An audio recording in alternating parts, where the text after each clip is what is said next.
Hello, so today we're going to run through the bouncing ball animation workshop.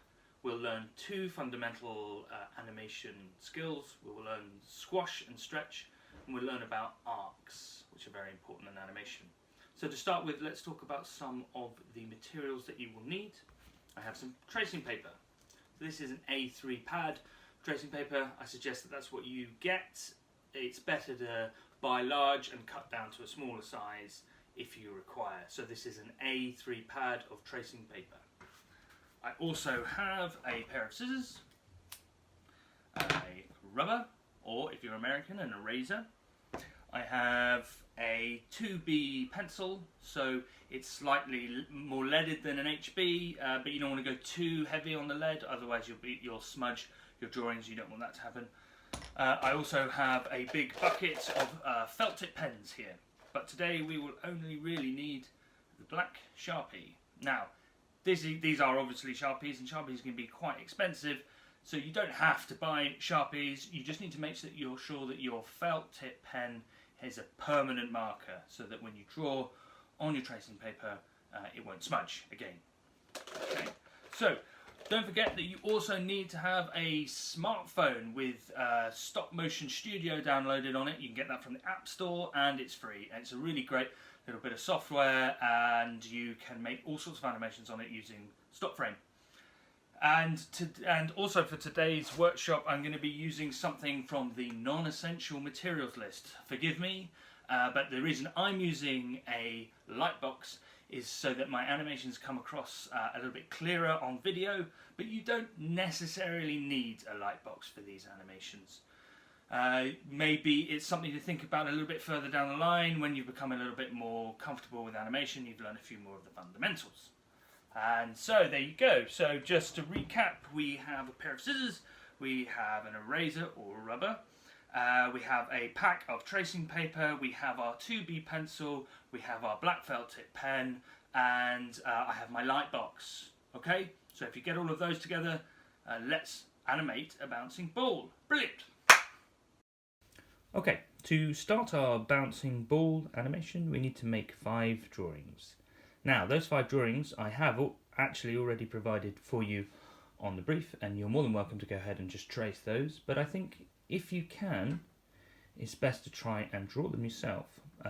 First of all, because if you're starting out animation, it will show you how animation works, or hand-drawn animation works, and it'll also show you how tricky hand-drawn animation can be, which is a very valuable lesson. So you can see these 5 drawings here. They start with a perfect circle. Okay, well, I like to think of it as a perfect circle. It might not look like a perfect circle. And then the shape changes in 5 different ways. Well, actually 4 different ways, and then those 2 are repeated. But really think about it as changing the shape, so you're kind of stretching that original circle there. Okay, so if you follow those, and it'll show you on the brief as well, and do your own versions of those, that would be good. Now, something to remember, this is very, very important when you're coming to squash and stretch, and it's one of the fundamental rules of squash and stretch, in fact, is that when you do your variants of your perfect circle, that you can change the shape, but you can't change the volume of the original drawing. Okay, so this drawing on the right hand side is a bad example, right? The volume of that drawing is much greater than the volume of the original drawing. And the one on the left hand side, I think, is a truer representation of the changing the shape, but not the volume. Okay, so as you go through your different drawings, make sure you consider what that volume is and try and stay as true to that as possible, and that will make a big difference on how the animation looks. Okay, now what I want you to do next is I want you to cut up 5 squares of tracing paper like this, and they're going to be used to trace your 5 drawings. So here we go, take our trusty black felt tip pen, and we're going to go ahead and trace that as best as possible.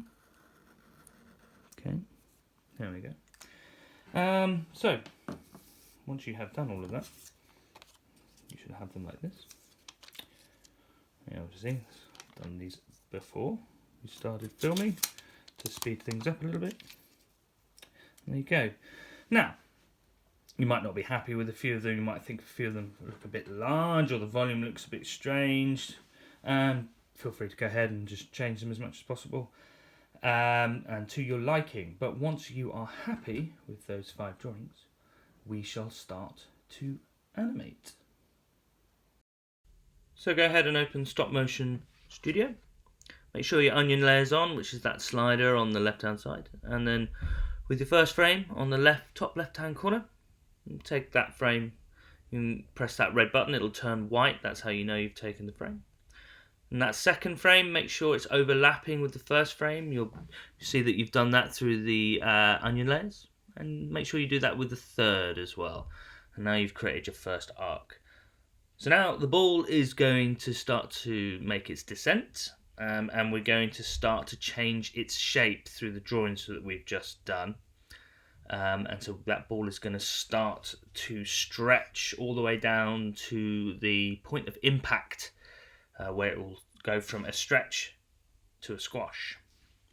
And there we go, we're going through the drawings, and then we're going to move to the most stretched drawing, and we're going to have that touch the impact point. Oh, make sure you've got enough battery on your phone. This app does take up a lot of battery.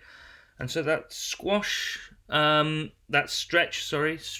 you're just going to lay it on its side there.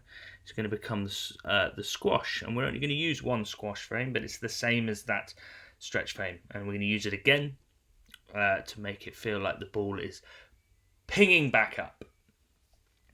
And take that frame, and then we're going to kind of do it again in reverse. So it's going to go up to another arc. And then you're going to change the shape of that ball back to that perfect circle. As you can see there, we've come back to the perfect circle, and now we're going to do our arc. So remember the overlapping. Yeah, it's going to make that animation, that part there, feel a lot tighter. And it's going to be a bit slower as well. Now feel free to play around with the distance in between frames. So what I'm going to do here is I'm actually going to space out this frame here all the way down to the bottom. That's going to speed up the feel of the action of this animation. Then we're going to go from our stretch to our squash. And then we're going to ping back up again changing that squash to a stretch. And then up it goes. What I think I'll do now is I'll skip that second drawing, go straight onto our perfect circle, and I'm going to make it look like it's flying off the light box. And there you go.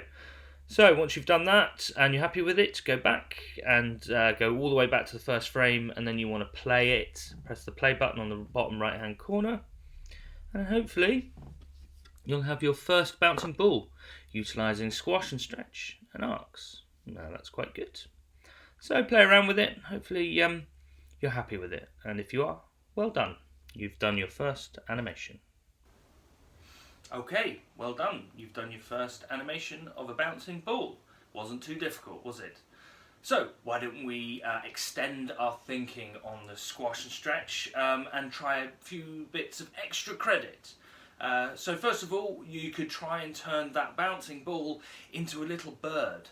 Okay, so as a bird comes down, it could be flapping its wings, and you could draw a little head with a beak on it, and then when it hits the ground, it squashes, and then it stretches as it goes out again, so it could be kind of hopping up and down as it goes forward.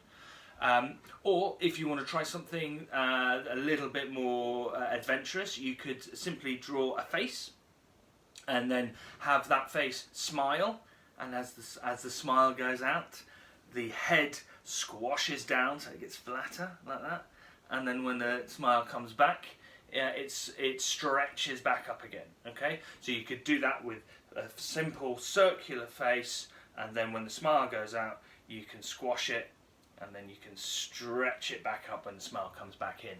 That's quite good fun. Obviously remember that you don't need to make the face bounce, it's more of a static exercise.